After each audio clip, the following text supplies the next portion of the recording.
हुमायूं की कहानी समझने के लिए सबसे पहले हमें ये समझना होगा कि उसे सत्ता कैसी हालत में मिली थी। जब बाबर की मौत हुई, तब मुगल साम्राज्य बाहर से भले ही शक्तिशाली दिखता हो, लेकिन अंदर से बहुत नाजुक था। ये कोई पुराना जड़े जमा चुका राज्य नहीं था। ये एक नया साम्राज्य था जिसे तलवार से जीता गया था, लेकिन दिलों से अभी अपनाया जाना बाकी था। ऐसे समय में हुमायूं तख्त पर बैठा। हुमायूं अपने पिता बाबर जैसा योद्धा नहीं था, लेकिन वो निर्दयी भी नहीं था। वो धार्मिक था, विद्वानों और ज्योतिष में विश्वास करता था और फैसले लेने से पहले बहुत सोचता था। समस्या ये थी कि राजनीति में ज्यादा सोचना कई बार कमजोरी बन जाता है। भारत उस समय टुकड़ों में बटा हुआ था। अफगान सरदार ताकत पकड़ने को तैयार बैठे थे, राजपूत पूरी तरह दबे नहीं थे और दिल्ली की सत्ता अभी भी अस्थिर थी। सबसे बड़ी मुश्किल हुमायूं के अपने घर के अंदर थी। उसने अपने भाइयों को दुश्मन नहीं माना। उसने उन्हें सूबे बांट दिए, सत्ता में हिस्सेदारी दे दी, ये सोचकर कि खून का रिश्ता विश्वासघात नहीं करेगा। लेकिन सत्ता में रिश्ते नहीं चलते, लालच चलता है। उसके भाई बार बार विद्रोह करते रहे और हुमायूं हर बार उन्हें माफ करता रहा। हर माफी उसके शासन को थोड़ा और खोखला करती गई। उधर बिहार और बंगाल के इलाके में एक अफगान सरदार उभर रहा था, शेर खान। वो हुमायूं से बिल्कुल अलग था, जमीन से जुड़ा हुआ, चालाक और भविष्य को बहुत साफ देख पाने वाला। शेर खान ने पहले हुमायूं की अधीनता स्वीकार की, लेकिन अंदर ही अंदर अपनी ताकत बढ़ाता रहा। उसने किसानों को राहत दी, रास्ते बनवाए, सेना को मजबूत किया। वो जानता था कि सत्ता सिर्फ युद्ध से नहीं, व्यवस्था से चलती है। हुमायूं ने शुरुआत में शेर खान को गंभीरता से नहीं लिया। उसे लगा कि एक अफगान सरदार ज्यादा कुछ नहीं कर पाएगा, लेकिन यही उसकी सबसे बड़ी भूल थी। चौसा की लड़ाई में हुमायूं की सेना हार गई। ये हार सिर्फ एक युद्ध की हार नहीं थी, ये आत्मविश्वास की हार थी। इसके बाद कन्नौज की लड़ाई ने मुगल सत्ता की कमर तोड़ दी। दिल्ली और आगरा हाथ से निकल गए। जिस तख्त पर कभी हुमायूं बैठा करता था, वहां अब शेर शाह सूरी का राज हो गया। और हुमायूं, वो अब एक बादशाह नहीं, बल्कि एक भागता हुआ इंसान बन चुका था। अपनी जान बचाने के लिए उसे रेगिस्तान पार करने पड़े, जंगलों में छिपना पड़ा और ऐसे हालात देखने पड़े जिनकी उसने कभी कल्पना भी नहीं की थी। एक समय ऐसा आया जब उसके पास खाने को कुछ नहीं था, पीने को पानी नहीं था और साथ में उसकी गर्भवती पत्नी थी। वही समय था जब उसके बेटे अकबर का जन्म हुआ, एक ऐसे माहौल में जहां कोई सुरक्षा नहीं थी, कोई भविष्य तय नहीं था। लेकिन शायद यही संघर्ष आगे चलकर इतिहास बदलने वाला था।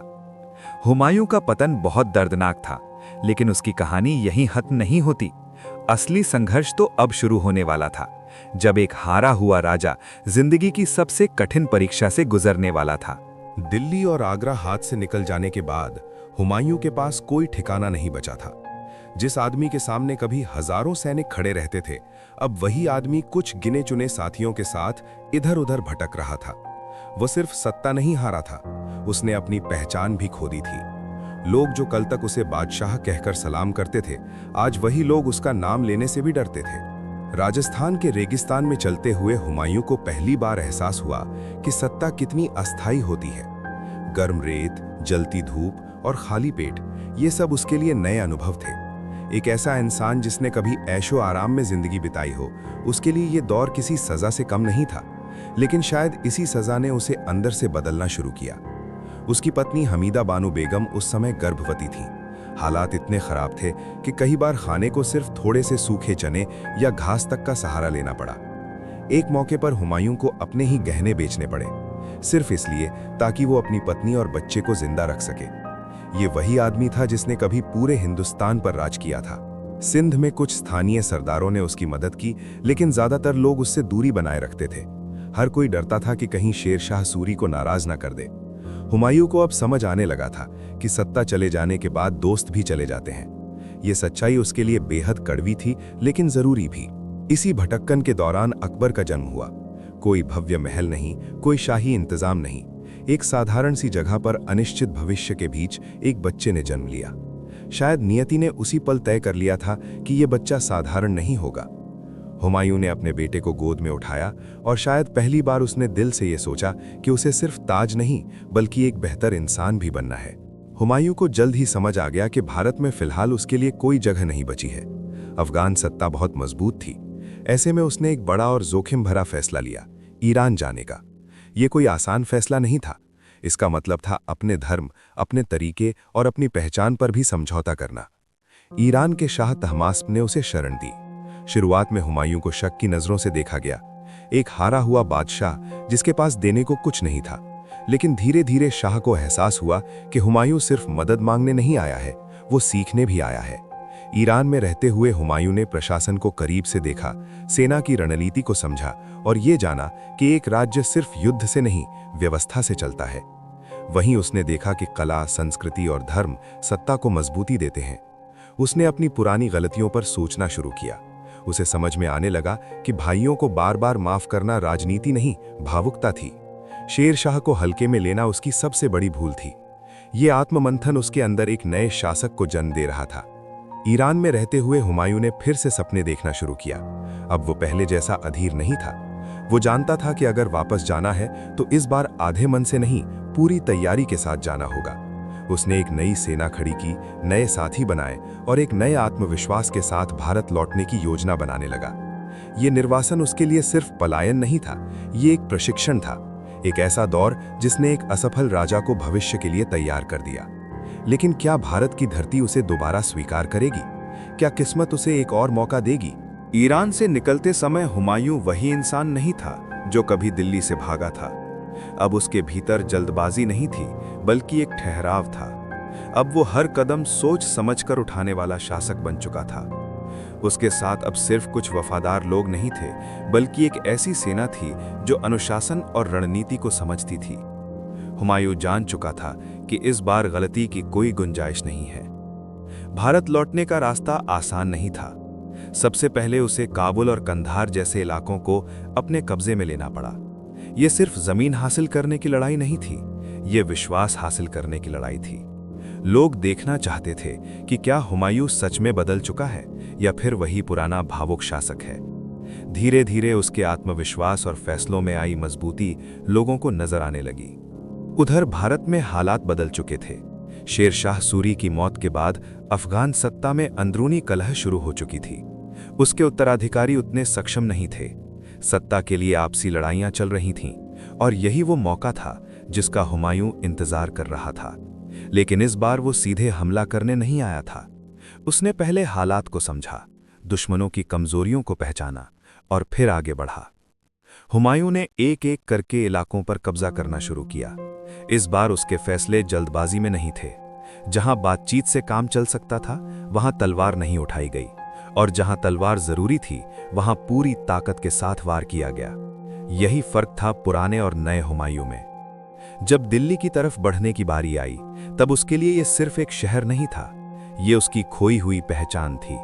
सालों की हार, अपमान और भटकन के बाद वही शहर अब उसे फिर से बुला रहा था। अफगान सेना अंदर से कमजोर हो चुकी थी और जनता भी लगातार बदलते शासकों से थक चुकी थी। उन्हें स्थिरता चाहिए थी। अंततः वो दिन आया जब हुमायूं ने दिल्ली में दोबारा कदम रखा। कोई बड़ा उत्सव नहीं था, कोई दिखावटी शान नहीं थी, बस एक थका हुआ लेकिन संतुष्ट इंसान था जिसने अपनी खोई हुई जिंदगी वापस पा ली थी। ये जीत तलवार से ज्यादा धैर्य और अनुभव की जीत थी। हुमायूं अब पहले जैसा शासक नहीं था। वो जानता था कि शासन कैसे संभालना है। उसने प्रशासन को मजबूत करना शुरू किया, पुराने घावों को भरने की कोशिश की और अपने बेटे अकबर के भविष्य को लेकर सोचने लगा। वो चाहता था कि अकबर वो गलतियां न दोहराए जो उसने की थीं। लेकिन किस्मत अक्सर इंसान को पूरी कहानी लिखने नहीं देती। सत्ता वापस पाने के बाद हुमायूं को ज्यादा वक्त नहीं मिला। उसकी जीवन की दिशा फिर से बदलने वाली थी, इस बार बिना किसी युद्ध के, बिना किसी चेतावनी के। एक दिन पुस्तकालय की सीढ़ियों से उतरते समय उसका पैर फिसला। एक साधारण सी गिरावट, लेकिन परिणाम असाधारण। वही इंसान जिसने इतनी लड़ाइयां झेली थीं, वही इंसान एक मामूली हादसे में जिंदगी की जंग हार गया। उसकी मौत अचानक थी और शायद अधूरी भी। वो जो सीख लेकर लौटा था, वो जो बदलाव लाना चाहता था, वो सब अधूरा रह गया। लेकिन उसकी कहानी यहीं खत्म नहीं होती। असल में उसकी विरासत अब शुरू होने वाली थी। हुमायूं की हार, उसका निर्वासन, उसका संघर्ष, यही सब अकबर की नींव बने। अगर हुमायूं न गिरता तो शायद अकबर वो महान शासक न बन पाता जिसे आज हम जानते हैं। हुमायूं की मौत के बाद जब लोग पीछे मुड़कर उसकी जिंदगी को देखते हैं तो ज्यादातर नजर उसकी हारों पर टिक जाती है। इतिहास अक्सर विजेताओं को याद रखता है, संघर्ष करने वालों को नहीं। लेकिन हुमायूं उन शासकों में से था जिनका महत्व उनकी जीत से ज्यादा उनकी यात्रा में छिपा हुआ है।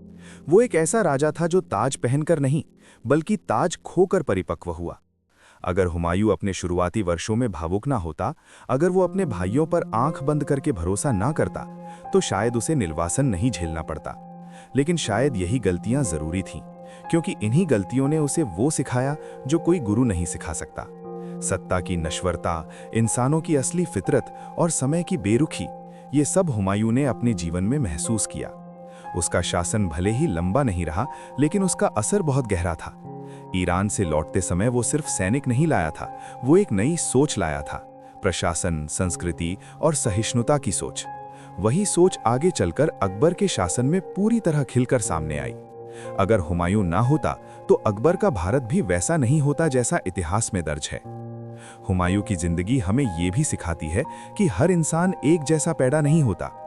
कोई युद्ध के लिए बना होता है, कोई संघर्ष के लिए।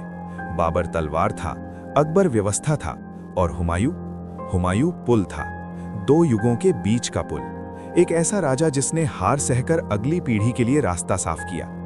जब अकबर छोटी उम्र में तख्त पर बैठा, तब उसके पास एक पिता की जीतों से ज्यादा उसकी गलतियों का अनुभव था। हुमायूं की कहानी अकबर के लिए चेतावनी भी थी और प्रेरणा भी। उसने देखा था कि दया और कमजोरी में कितना बारीक फर्क होता है। उसने ये भी सीखा कि शासन दिल से नहीं, संतुलन से चलता है। आज अगर हम हुमायूं को सिर्फ एक असफल शासक कहकर खारिज कर देते हैं, तो हम इतिहास के साथ नाइंसाफी करते हैं, क्योंकि इतिहास सिर्फ जीत का लेखा जोखा नहीं होता, वो इंसान की परीक्षा भी होता है। और हुमायूं ने वो परीक्षा हर मोड़ पर दी, चाहे वो हार कर हो या सीख कर। उसकी कब्र दिल्ली में शांति से खड़ी है, एक ऐसा मकबरा जो बाद में ताजमहल की प्रेरणा बना। शायद ये भी एक संकेत है कि जिसने जिंदगी में सुकून कम पाया, उसे मौत के बाद सुकून की पहचान मिली। हुमायूं का संघर्ष भरा शासन हमें ये सिखाता है कि हर गिरा हुआ इंसान कमजोर नहीं होता। कभी-कभी वही इंसान आने वाले युग की नींव रखता है, और शायद यही उसकी सबसे बड़ी जीत थी।